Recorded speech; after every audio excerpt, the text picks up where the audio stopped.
Assalamualaikum warahmatullahi wabarakatuh.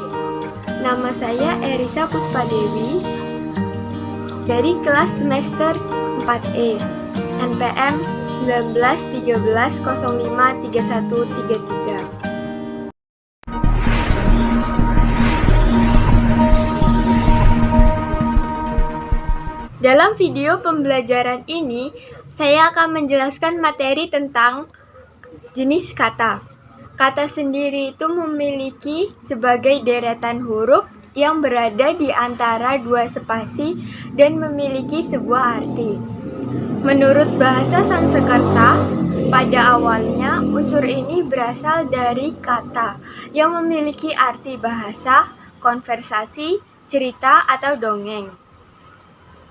Definisi kata merupakan elemen terkecil dalam sebuah struktur bahasa yang dapat dituliskan atau diucapkan dan sebuah bentuk kesatuan pemikiran atau perasaan yang digunakan dalam berbahasa. Nah, secara umum, kata adalah sebuah unsur bahasa yang susunannya terdiri dari kumpulan huruf atau unit yang memiliki sebuah arti, sehingga dapat berfungsi untuk membentuk suatu kalimat, frasa, dan klausa. Unsur bahasa ini terdiri dari satu atau lebih morfem. Morfem sendiri itu yaitu satuan gramatikal terkecil yang mempunyai sebuah makna dan digunakan untuk membedakan makna jamak, tunggal, waktu lampau, dan sebagainya. Nah, yang selanjutnya yaitu materi jenis kata. Berdasarkan jenisnya, kata dibagi menjadi 7. Yang pertama itu ada kata benda, kata bilangan, kata ganti, kata kerja, kata sifat, kata keterangan, dan kata tugas. Jenis kata yang pertama yaitu ada kata benda atau nomina. Nomina merupakan nama-nama dari semua benda dan segala hal yang dibendakan. Ciri utama dari nomina yaitu dilihat dari keterangan yang mengikutinya. Cirinya yaitu yang pertama, tidak dapat didahului oleh keterangan bernegasi tidak. Contohnya itu ada kursi dan matahari. Termasuk dalam kata benda karena tidak dapat didahului oleh kata keterangan negasi tidak. Yang kedua, tidak dapat didahului keterangan derajat, agak lebih, sangat, dan saling. Contohnya, agak kursi, lebih bulan, dan paling matahari.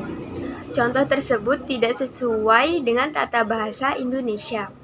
Yang ketiga, tidak dapat didahului keterangan wajib. Contohnya, wajib kursi, wajib matahari, wajib bulan, dan sebagainya. Nah, yang keempat yaitu tidak dapat didahului oleh keterangan jumlah. Contohnya, seekor kucing, 5 kursi, 10 meja, dan sebagainya. Jenis kata yang kedua itu ada kata bilangan atau numeralia.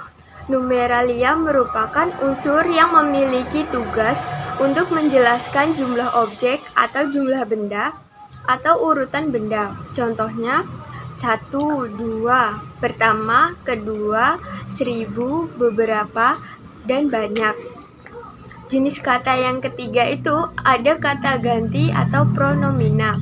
Pronomina merupakan unsur yang berfungsi untuk menggantikan objek atau nomina, atau yang dibendakan. Contoh dari pronomina itu adalah ini, itu, mereka, ia, sesuatu, dan lainnya.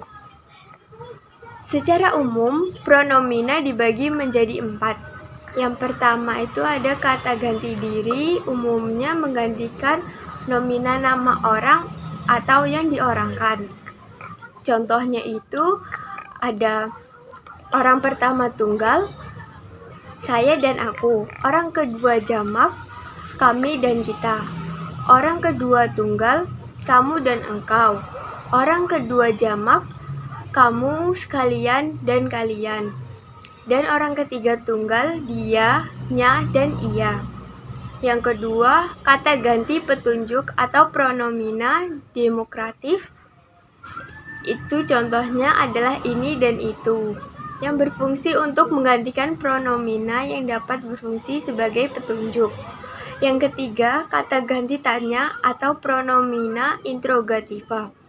Umumnya digunakan untuk menggunakan pertanyaan.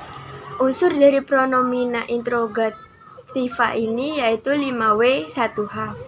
Yang keempat, kata ganti tidak tentu adalah kata ganti yang digunakan sebagai pronomina tidak tentu. Contohnya yaitu salah seorang, seseorang, siapa saja, sewaktu-waktu, dan setiap orang. Jenis kata yang keempat yaitu kata kerja atau verba.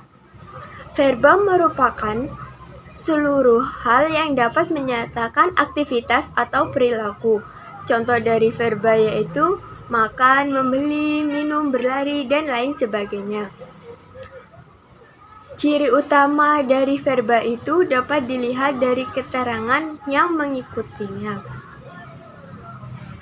Jenis kata yang kelima yaitu ada kata sifat atau adjektif. Adjektif adalah unsur yang menggambarkan sifat seseorang atau keadaan sebuah benda atau sesuatu. Contohnya itu ada baru, kecil, tinggi, besar, baik, dan lain sebagainya. Adjektif dapat dilihat dari ciri utamanya sebagai berikut. Nah, yang pertama itu tidak dapat diikuti oleh keterangan frekuensi, jarang, sering, dan terkadang. Yang kedua, tidak dapat diikuti oleh keterangan yang menyatakan jumlah. Yang ketiga, diikuti oleh keterangan yang menyatakan derajat. Yang keempat, dapat diikuti oleh keterangan kepastian. Yang kelima, tidak dapat ditambah keterangan kalau, hendak, dan mau. Jenis kata yang keenam yaitu kata keterangan atau adverb. Adverb adalah suatu hal yang memberikan keterangan tambahan tentang verba, numeralia, adjektif, atau bahkan seluruh kalimat. Fungsi dari adverb adalah menjelaskan lebih lanjut tentang jenis-jenis form yang berdampingan dengannya. Jenis kata yang ketujuh itu ada kata tugas. Jenis ini meliputi berbagai macam unsur yang tidak termasuk jenis-jenis di atas tadi. Berdasarkan bentuknya, sulit untuk diperbarui atau dirubah bentuknya. Macam-macamnya itu ada kata sambung, sandang, kata depan, dan kata seru. Fungsi dari jenis ini adalah untuk memperluas dan mentransformasi sebuah kalimat.